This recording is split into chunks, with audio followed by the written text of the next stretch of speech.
Thanks very much for watching. Don't forget, we are in Darwin on Sunday in a mystery location. That's part of the deal that I had to say to be able to do this, because it's Territory Night, Cracker Night, which of course banned everywhere else around the country. But you know, you can't smoke on TV, you can't drink on TV, but you can still, just for 1 year only, blow stuff up on TV, and they can't pass a law between now and Sunday. All right? That's how we're going to... Because they'll pull a court injunction. The fun police will find a way to take out a court injunction.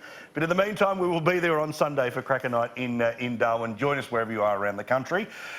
A veteran of Cracker Night, but she got out alive. She's okay. Is Claire March from Hawker Britain, a lady who, well, seen plenty of Cracker Nights in her time. You know, would you love just to let off one more bunger just in the backyard? Well, I didn't mind the bungers, but I used to like the Roman candles. The delightful Bronwyn Bishop, the Catherine wheel of common sense that is Senator David Leyonhjelm. Well, I was once called a Catherine wheel by Paul Keating, and I replied that I thought he was more like a sparkler because he was all fizz, and then all that was left was a thin black stick. Oh, nice! I like it. I like it. Senator Jane Hume, I can't come up with a firework metaphor that doesn't get me in trouble. So let's talk about a flower pot. A flower pot. There we go. The flower pot. Excellent, lovely. All right. So tasers. Now there was again. This is what sort of eventually preceded the nonsense that carried on today with Sarah Hanson-Young, you know, whinging and complaining about something that nobody could hear and wasn't on the record. But it is about Fraser Anning, and have a look at this. The Queensland Senator who wanted to arm women with tasers, pepper spray, and essentially non-lethal weapons to be able to defend themselves. The Katter Australia Party Senator moved a motion in the Senate today. It was defeated, and they wanted a relaxation in importation laws for weapons as a response to some of these horrific crimes that are taking place all over the country, and certainly the specificity with women. But of course, if you've been reading Claire Lehman in The Australian and plenty of other people, there's lots of issues there about violence with men as well. But there is a question here about how one can or should be able to defend themselves. Senator Hume, should you be able to defend yourself with non-lethal weaponry? No, I don't think arming the citizenry is the right idea. I think, look, Fraser's intention is very good. The number of assaults, though, I mean, yes, that they're on the rise, but I think the number of reported assaults are on the rise. The real issue, though, with violence against women is not necessarily sort of these random acts of violence like we saw in the Eurydice Dixon case, but more domestic violence. And that's really where the government's focus is on addressing domestic violence issues. All right, also... tasers and mace aren't going to work there, are they? Yeah, that's true. But Claire, what do you think about this? And is it something, if you had the opportunity to arm yourself with in the city of Melbourne at night, you'd be willing to think about it? I'd have a pretty close look at the statistics on tasers and other, you know, pepper spray being used on the woman, not, you know, in some sort of altercation, and not to mention the fact that a large majority of these violent incidences happen from a perpetrator that is known to the woman. So, look, when I hear comments like this, my first reaction is, oh, gee, thanks for that really clumsy, clunky, ill-informed venture into the public debate around men's values and culture towards women. But then I try to be a little bit more forgiving and think, look, we're having the debate. It's a good thing that we're having the debate. It's a good thing that people are entering that debate. And if that involves a, you know, whole lot of education on behalf of people to bring some of these like really outdated views being purported by some members of parliament, then so be it. It's a process that we have to go through, and it's good that we're going through that process. So are you clumsy, Senator Leyonhjelm, for even thinking about voting for this, non-lethal weaponry? It took a fragment of a second for me to decide how to vote on this, Paul. Seriously, you know, I'd look at the statistics. I mean, really, it doesn't matter if it doesn't save more than one life. It's worth it. You know, what's the downside? What's the downside? You've got, you know, Jill Meagher, Eurydice Dixon, both got attacked by strangers. Who knows what a non-lethal means of self-defence, a taser, pepper spray, would have done in those situations. They might have fought off their attackers. They might have given themselves time to run away. Who knows? They may still be alive today.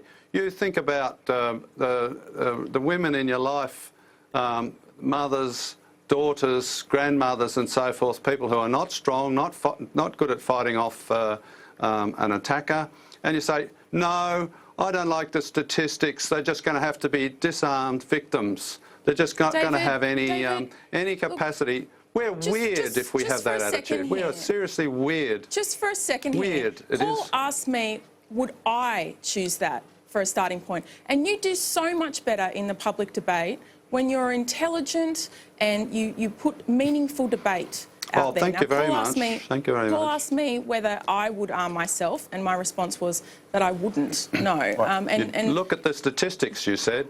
So I said I would look at the statistics, and then you've just, yeah, you know, I'm going to use a word that you're not going to like, mansplain to me about what my choice should be on whether I arm myself or not. Like you're fitting the cliche. Mansplaining by a bloke is called disagreement. Basically, I don't actually disagree with you. I think women should have the choice if they want to. I just think it's hilarious that you step straight into the script. Carry something like capsicum spray. Yeah.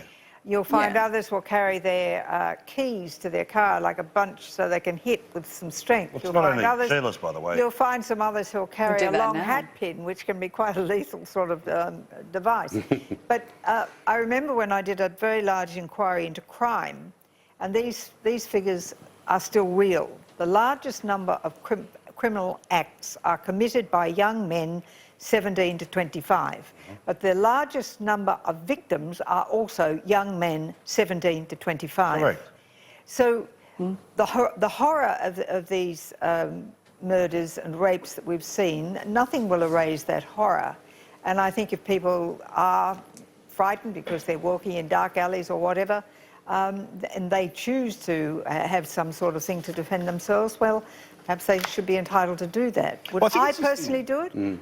No. Well, and this is where, you know, I've sort of sat on this for a while, which is, you know, I'm growing incredibly tired of the gendered nature of every single debate that we must have. A gendered nature about tax, gendered nature about violence, gendered nature about... Now, that doesn't mean there's not issues to do with disproportionate female victims in things like domestic violence, but we need to have an overall fight against interpersonal violence that exists from drunk blokes to angry people in the home, all of this stuff. But instead, because, you know, there's no advocacy dollars there, there's no clever people trying to make ads about interpersonal violence. Instead, it's all exactly the same thing that's shown all the time, like the stuff we showed from Victoria earlier in the week. You know, the evil middle-aged white man who's just, as you know, one breath away from leaping at a woman, when the truth is, for the extreme majority of men, and I'm sorry if it's old school, and if it is, I'll gladly own it, I would die for the women in my life. It's not an act of drama or silliness, but that's what would happen for my wife, for my two daughters, for my best mates.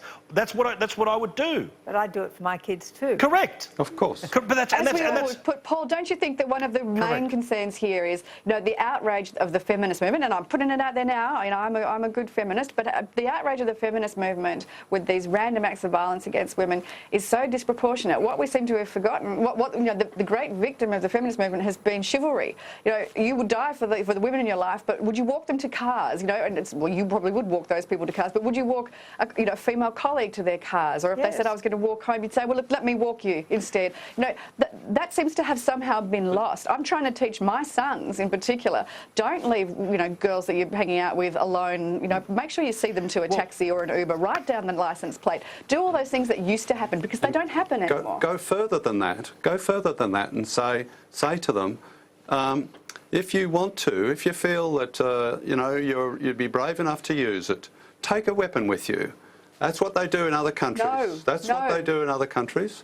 Where Australia is really unusual in the world, where we say, oh no, our women, they're going to have to be a victim, whether they like it or not. No, whether they choose to or not, they're going to have to be a victim. None of the women on this panel are victims, so don't start throwing that label around. Well, the government says you have to be, Bronnie. The government says you can't carry a weapon. No way That's in the what the world. government says. Just because you don't carry a weapon doesn't necessarily mean you're a victim. I just described to you an array of weapons, a bunch of keys in your hand, a long hat pin,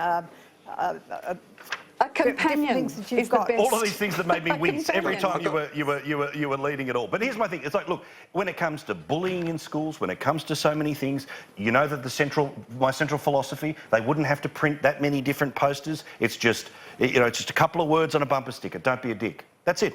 It's don't be a dick to the kid in the wheelchair, don't be a dick to the gay guy, don't be a dick to the woman at home, don't be a dick in the workplace. It's pretty simple. It's pretty simple. Your fellow worker. But alas, there is an industry of people who are obsessed with trying to turn don't be a dick into a complicated science that takes 8 hours a day, 5 days a week, and $17 million grants to be able to turn don't be a dick into science. Claire, last word. The worrying. I just wanted to say, I think that what would be a really unfortunate development in this, debate about gender and, men's behaviour towards women is if we make it an us and them debate. It really shouldn't, and men shouldn't be demonised. And if we can just set some, really in good faith parameters around that, I think if everyone just practices a bit of patience and tolerance as we unpack this thing, we'll all be the better for it, because, it must be pretty terrifying for parents raising sons these days to think, just how does society view, my son? Is he, is he being viewed as inherently evil? And I think there's been a significant amount of debate around... Well, sadly, some of the loudest voices in that debate, the answer is yes. That is exactly what they're trying to do. From ordinary, No, sensible I don't Australians, the accept that. answer's a big no. No, I agree where exactly. most common sense people are. Most common sense people are the don't be a dick, die for your family, all the rest of it. But the loud voices that populate the conversation are often the ones that do want to divide it, to demonise, to pretend that every sort of act of either, a father doing what a son does. But that generally is a look at me statement. Oh, 100%.